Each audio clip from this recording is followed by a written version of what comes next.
Okay, good day guys. So, Engineer Ken nga pala. So, for this video, magsasolve tayo ngayon ng isang problem about basic electricity. Pero bago yan, kung hindi ka pa nakasubscribe sa channel natin, please do subscribe, hit that notification bell para updated ka, and if magustuhan mo tong video, please do like the video. Okay, so ngayon meron tayong problem dito.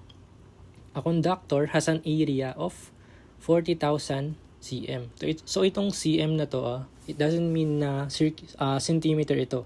So since area ito, so meron kasi tayong tinatawag na circular mil, which is a unit of area siya. Okay? So sulat natin. cm.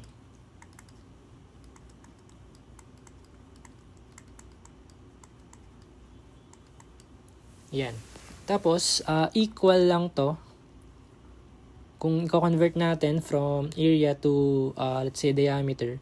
So, meron tayong unit for diameter na in terms of mil naman. So, ang 1 cm in circular mil is just equal to d square, where yung d natin is in mils. So, yung unit ng d natin is mil. Okay. So, unit siya ng length naman.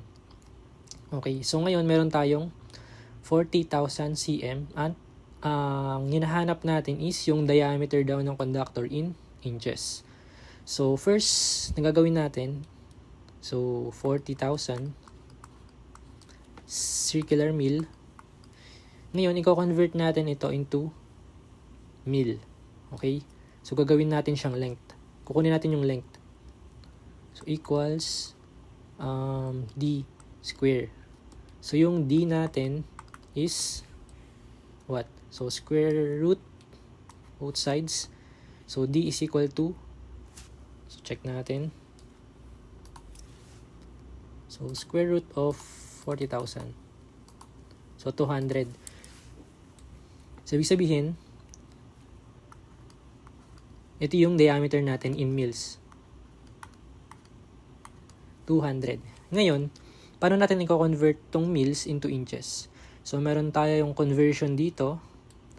So, dapat alam natin na 1 inch is equivalent to 1,000 mils. So, ngayon, pwede na natin siyang i-convert.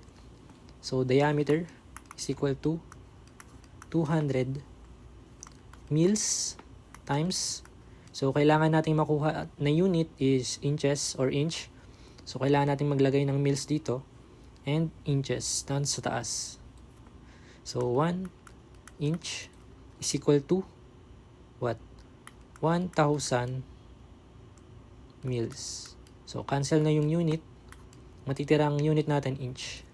So diameter natin ngayon is 200 times 1 over 1,000.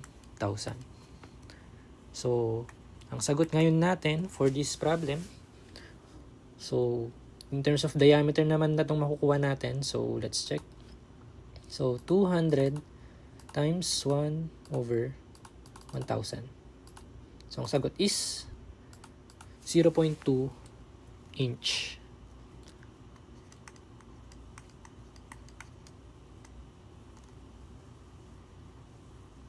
Okay. Meaning, ang sagot natin for this problem is letter B.